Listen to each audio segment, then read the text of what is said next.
In this module, you will learn how to record a Recovery Corps participant progress survey into the online form.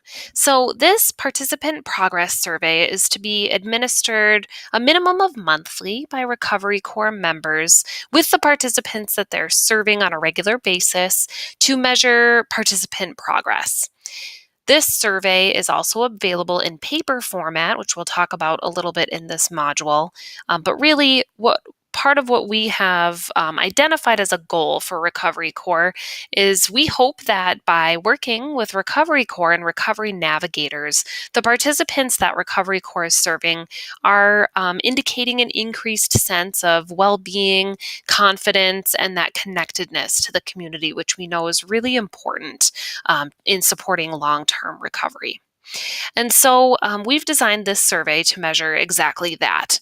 As you'll see here, this survey is going to be entered in online, but it's also available in a paper format if that's more comfortable for the participant to be able to take that survey. As a recovery navigator, you will access this link. There's a few options in order to input this data effectively into the system. You can either sit down kind of with the participant, set them up on the computer, and have them fill this form out online. Or you can have them fill out a paper form, and then you would have to access this form, which we will be giving you the link to, and you'll be bookmarking, but you'll be able to access this form at any time to then go back, take that paper form, and key in the data that the participant indicated.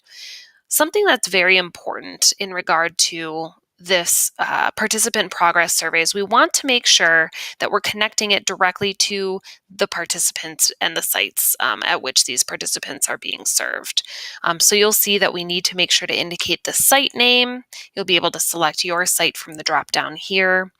And then we want to input that unique participant ID number. We've been doing that in our QuickBase system, but that unique participant ID number is really important to get in here as well, and it needs to be entered in accurately.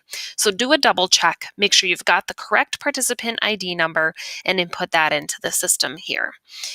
This participant ID number needs to be correct because once we submit this survey, it's actually going to appear in our data systems in QuickBase, kind of on the back end, and it does that through an API. So that's why it's really important that we get the information correct when we fill out the form online so that it can just be immediately input correctly into QuickBase, and that way it also minimizes any duplicate work or duplicate entries that you would have to do as a navigator.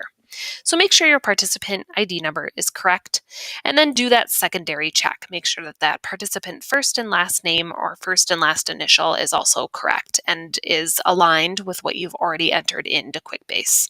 Remember, participants must be entered in QuickBase first before we can tie any of these other services kind of to their participant ID, and that's going to include those pre and post surveys. So I should say, before you even think about filling this form out online, either with your participant or keying in their data after they've completed the paper form, make sure that they're entered in as a participant in QuickBase. And if you need a refresher on how to do that, you can watch the How to Enter Participants into QuickBase module.